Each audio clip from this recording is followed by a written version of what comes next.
Now approaching Sandy Boulevard, which is both interesting and a little weird at the same time, depending on where you're at. Anyway, yeah, I was here about a year and a half ago. I did a video. Never put it on my current channel, even though I put it on my old channel, because it was just kind of a mix of stuff. So I figure I can take whatever I get today, put it with that, and you can see what life is like hanging out on Sandy Boulevard in the Hollywood district. Steve the Amateur Historian.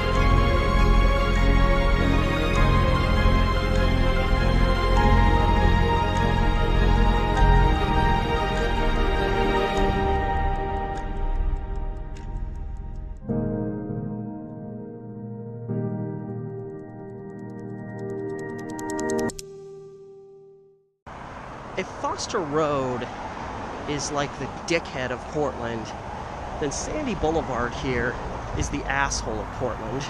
And when I say that, I mean, while almost all the roads in Portland go north, south, east, west, perfectly little grid, Sandy cuts through all of them. Sandy is essentially mountain-shaped. From downtown, it meanders upward till it gets near 205, and then it curves and goes like that until you get all the way out to like Fairview and Troutdale and Wood Village in that area. So the whole way it's either cutting up into every other road in this town, or it's cutting down. So you have all these roads that kind of merge, like five-way intersections, and just because Sandy has to be a jerk and ruin the perfect grid system. Like, see how, like, right now I'm moving perfect synchronicity with Sandy. See how this road kind of curves into it? That's how they all are. Perfect example of what Sandy Boulevard does to intersections. It just makes them chaotic.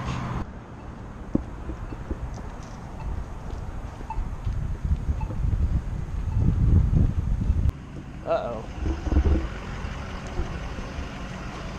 Oh, thank you. Is that like a little GoPro? Yeah. I need one of them. I know. It's really convenient. This is kind of a cool building. Looks like it's probably not being used. It looks vacant upstairs. It's got a for rent sign. There's this awesome old church back here. And a boarded up old house. So we can see, we're starting to see some abandoned stuff here. And again, you know, I mean, we're within 60 blocks of the Willamette River getting over into downtown, but we're still just far off to where older buildings aren't quite as prominent. I almost ruined my ankle. But yeah, there's that old, get out of my way, bus. There's that old church back there. Look at that. It's just breathtaking. Now what? I don't remember this the last time I was here.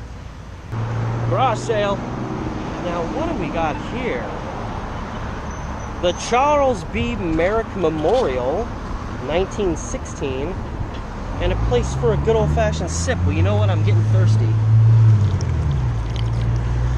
Because, you know, an energy drink doesn't do a lot for you thirst-wise. But check this sumbitch out. Oh my God. George Washington. Ah, Henry Waldo Cowie. Wow. I think I remember reading about this. Big George Washington statue presented to the city of Portland by Henry Waldo Cowie, I think I'm saying his name right, in 1927. That's awesome. But Henry Waldo Cowie I recognize the name. It may be Co, but I think it's Coey. He is a prominent yet controversial figure in Portland history. Dude, I'm trying to talk here. Henry Waldo Coey is a significant individual in a video I did called Mall 205, the Mall of Mystery. Check it out on my channel. If I had to like prefer, you know, one of my top 5 favorite videos on my channel that I want someone to watch, the Mall 205 one is one of them. Henry Waldo Coey was the guy that started the Morningside Sanitarium, which ultimately, it was at one location and then it ultimately ended up at the location around Stark and 96. It ended up where today Mall 205 is. And wow, check this place out. Anyway, and the Morningside Sanitarium was notorious, and there was all kinds of weird happenings going on. I know there was at least a couple people who committed suicide. At least that was the conclusions reached. And it's most prominently known for taking in, Alaska didn't really have much of a great mental health program, you know, decades back. And Morningside Sanitarium would take all these Alaskan natives, many of whom were like Native Americans and people, and they came and they stayed at Morningside. Then Morningside closed in the 1960s, and a lot of these Alaskan natives, Alaskan nationals, never made it home. There's actually been a big movement by people here to discover what happened to all these Alaskan natives that never made it home from Morningside. And when I go to Mall 205 now, and I'm not the only one who feels this way, I feel like the place is uber creepy, uber haunted. It's a dead mall. Nobody goes there unless it's like, you know, the Target and the Home Depot. Nobody goes there, and I wonder if it's all that, you know, people definitely died at Morningside. There's something weird about that place. Anyway, if you look over my shoulder now, I'm not too far down the road, this is Clyde's Prime Rib. It's a kind of a castle exterior. It's really cool looking. This location, and I posted this video on my old channel, and I want to redo it because I want to be a lot more respectful about the way I did it. I just made it as kind of a general historical, like a brief historical interlude into racism in Portland. Clyde's Prime Rib used to be another restaurant entirely, a restaurant whose name I will not say in full because the name of the place included a racial slur against black people. And the whole entire structure of the restaurant was racist in that exact same way. So, you know, so many trucks. So somehow, some way, that particular establishment managed to succeed in Portland. I think it was here for like 12 years or something like that. Before, even back in like the 50s and 60s, people were like, no. A taco time sign ahead. Might be able to sneak in there and use their restroom. Ah, shit. Should have seen that one coming a mile away. Just as I thought. Foiled again. Fortunately, I did come through here. I love this how you can see some of the remains of the old flooring, but yeah, look at how tiny this place was. This was an original, the building was an original Taco Bell that had been converted into a Taco Time. And this is a great transition now that this is gone. Because yeah, see the drive-through lane still there. There's a bunch of crap thrown away in there. Fortunately, this is a good transition because I was here again about a year and a half ago and I actually got to see that place a little bit after it shut down. This is interesting. This is a twist right up here. We've got ourselves, I love this. It's an old Taco Time, which obviously isn't open anymore. And just, you know, I think it says on their signboard, closed. I'm guessing the drive-thru's not open either. But what's most interesting is that this is a Taco Time, but you look at the building, this is most definitely an old school Taco Bell. There's one of these in my neighborhood. Yeah, there used to be a Taco Bell, and then it got transformed into another Mexican restaurant. They built a new age one, but yeah, I mean, look, see this kind of adobe look that the building has. You know, the seating. This is pure like 1960s, 70s, 80s, 90s Taco Bell. Even this right up here, that's where the Taco Bell sign would have been, you know, on the front. Yeah, the arched windows, that's very, you know, standard Taco Bell. What we got going on in here? Not much. Emptied out menus. It's kind of I mean, there's pretty much nowhere to sit. That's interesting. You can't really see it, but there's a soda machine right there. Like, just looks unblemished. You got Barks, Fanta, Dr. Pepper, Sprite, Coke. Those are your damn choices. Oh. Well, this is too damn bad. This seat's been seen better. Wow, that is heavy. I was gonna try to hoist it back up, but that seat ain't going nowhere. Of course, tagged to oblivion. You can expect that in this neighborhood. I mean, look at this. Tagged out of its mind. I wonder if that was a restroom. It looks so small inside. Employees only. Yeah, not today. They left the old Taco Time menu here. And of course, you know, they got to make sure to let us know for certain that they are closed today. You know what? I'll take your word for it.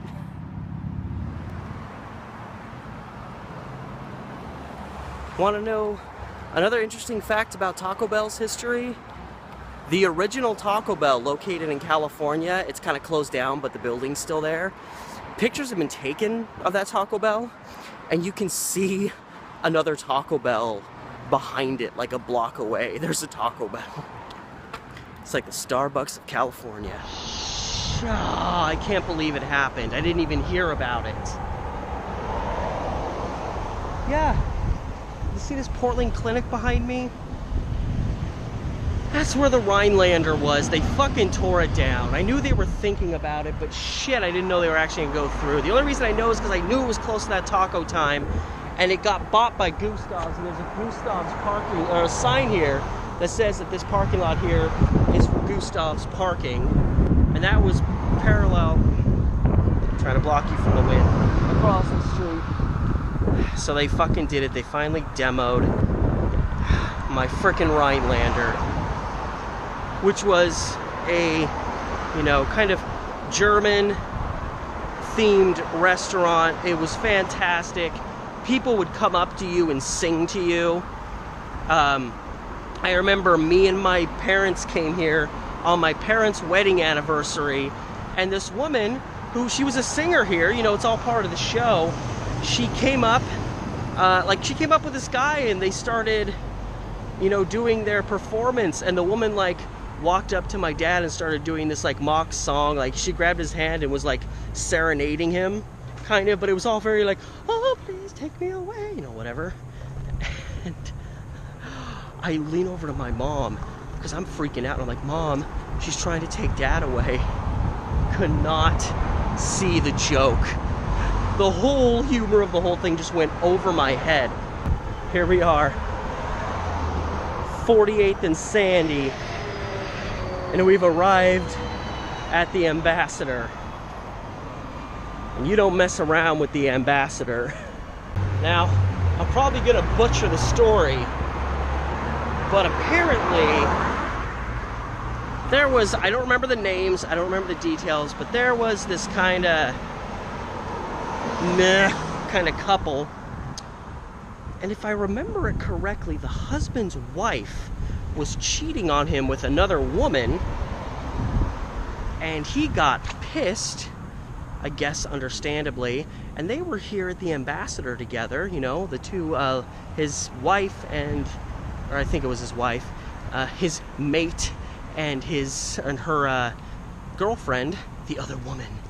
And he came in and just blew them both away. I want to say that was in the 90s when that happened.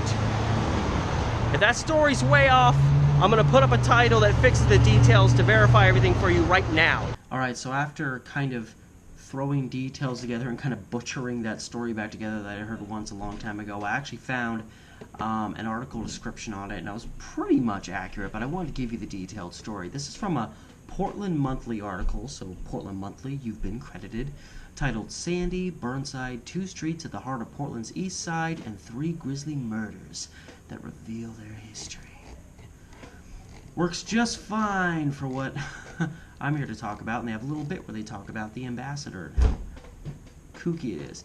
Now, this event happened on February 24th, 1998, so I was accurate about it being in the late 90s. But anyway, this is Portland Monthly's description of this murder.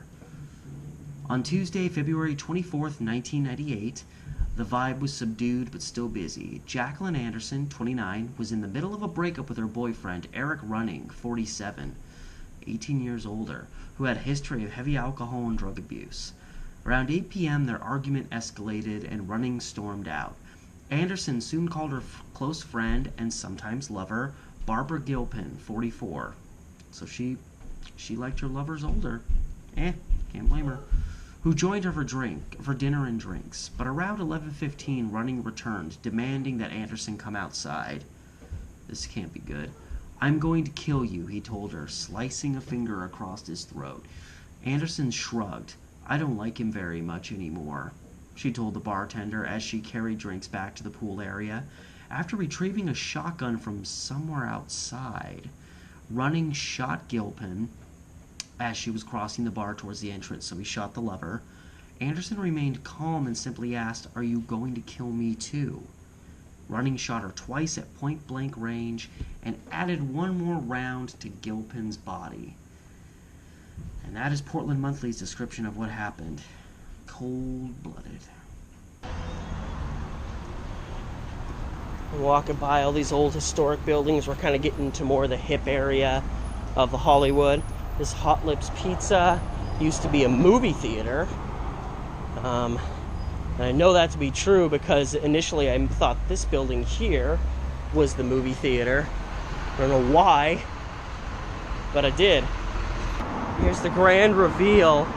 Speaking of another, Rose City Park Presbyterian Church. I mean, over here, you know, it's not that remarkable, but then you look up through the trees and you see that old bell tower.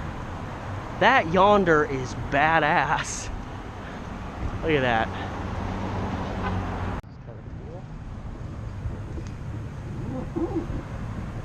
It's very Portland friendly. But anyway, I don't know. I guess this is one building. But yeah, it got super fire damaged.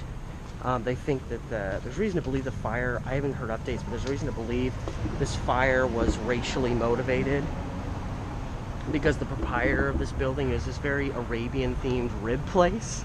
It's really cool. But the gentleman who I believe runs the place happens to be a guy who's non-white, but just look at, it's so tragic. Look at how cool this place is. He says we'll be back, so I'm inclined to believe him. But I mean, look at this entryway. So sad.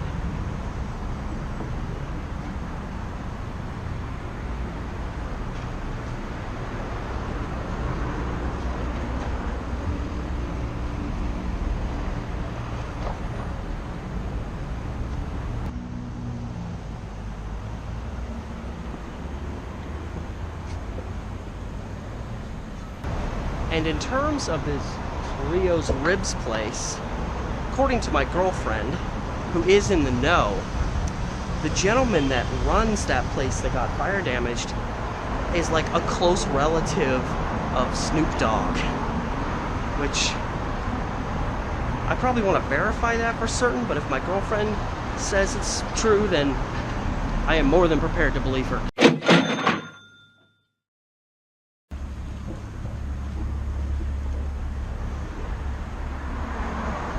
Check out this old 42nd Street station sign. It's so awesome.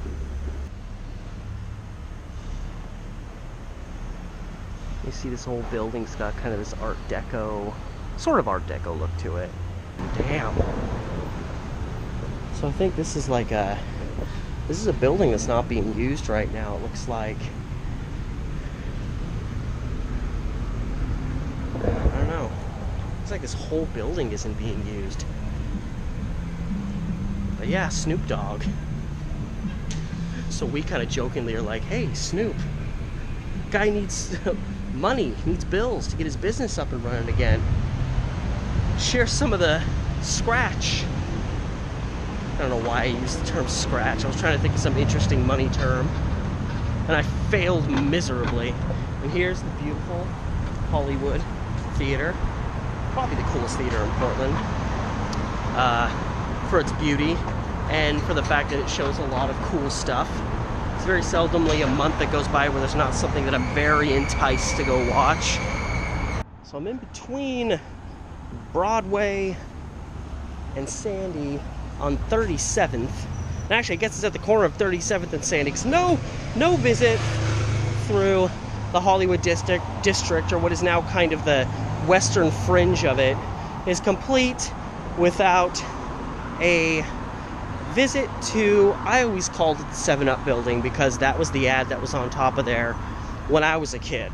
I always assumed that was it. It was just there was always a 7-Up advertisement. And some people are critical of it, like, oh, so dumb. I'm like, bitch, I grew up with that. That was my upbringing. But I didn't realize that there were actually two other things that predated the 7-Up sign. Now here is the building. It's like it's called Mountain Shop. I think it's like a probably like bicycle exploring camping type place, and it's just got a sign for a mortgage company up there now. But originally this tower was in the shape of a milk jug. That was its original state, and then later on it was replaced with a Budweiser sign, I believe, and then it became what I knew it to be, which was there was a 7-Up sign up there. And then I don't know how, it's been a while, but the 7-Up sign got replaced with this hideously ugly mortgage sign. So this is like the 4th rendition, but as a child I always knew this as the 7-Up building. So till my grave I will say it's the 7-Up building. I don't care what anybody says. Even my dad agrees with that. And my dad was probably old enough to remember when there was a milk jug up there.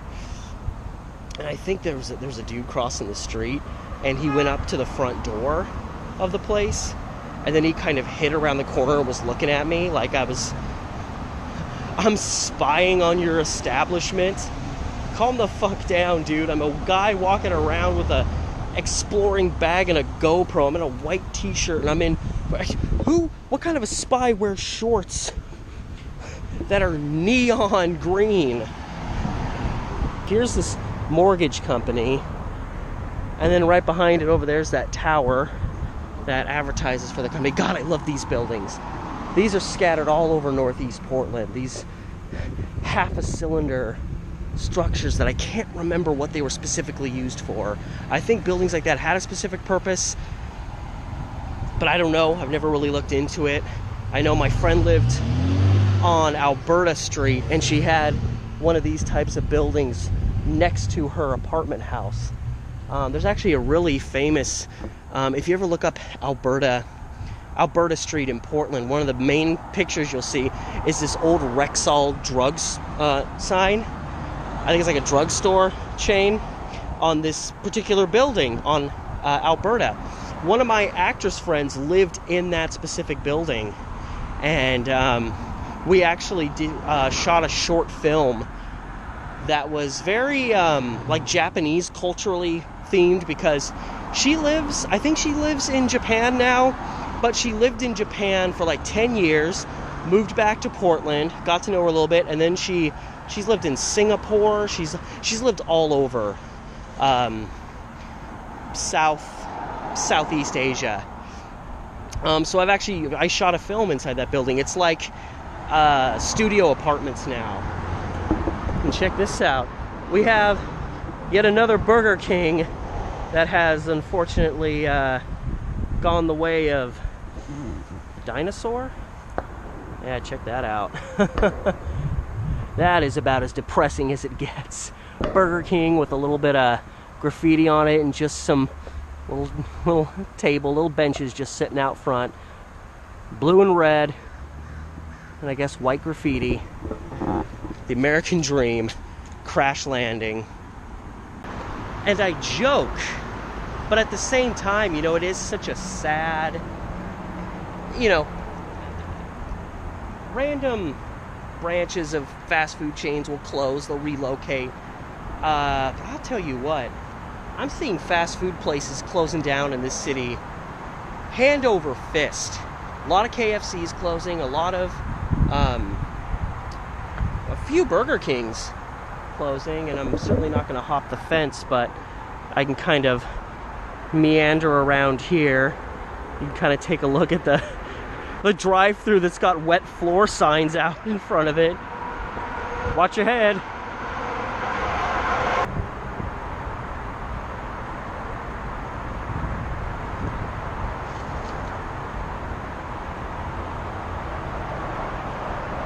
And then there's this. This is sketchy.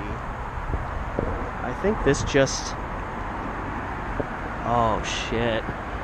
I saw the manhole cover. Yeah, this is a prototype. Because the railroad tracks are right through there. There's a lot of homeless people in Portland that are living along the railroad lines because they're not as easy to see, so they're not going to get run off as easy. And check this out. This has got to be something Burger King related. I don't know what, but it's got to be.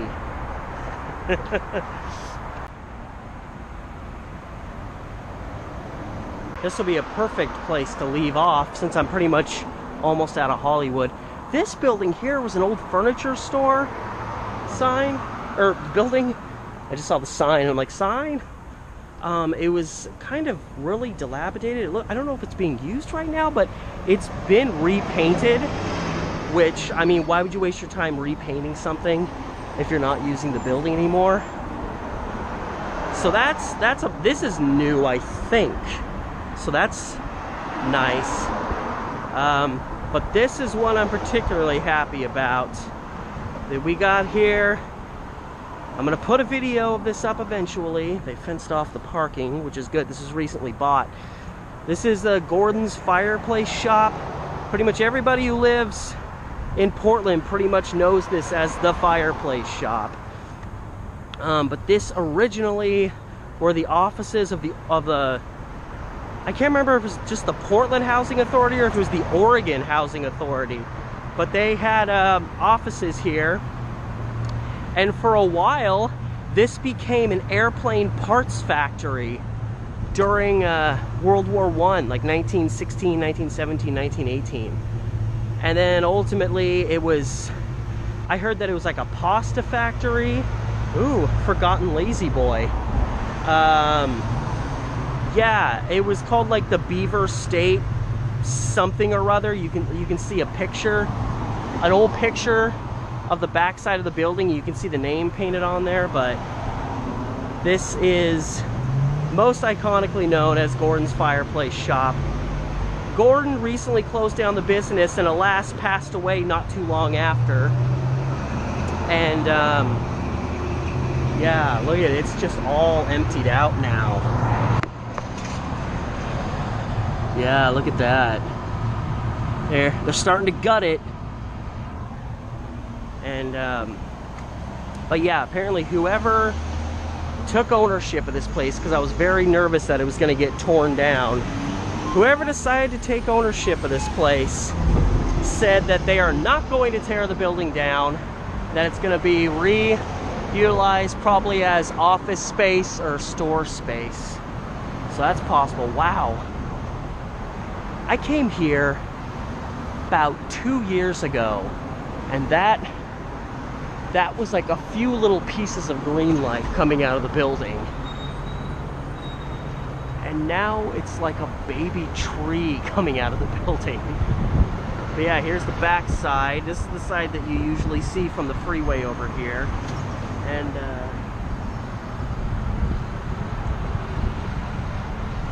path right to a homeless camp.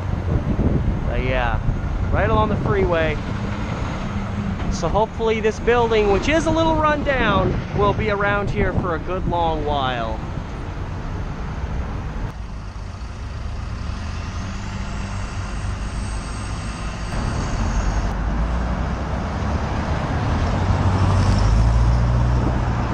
The old Gordon's building We're technically in the Alameda neighborhood now, but I mean, the border between that and Hollywood is just like right over here, so it's close enough.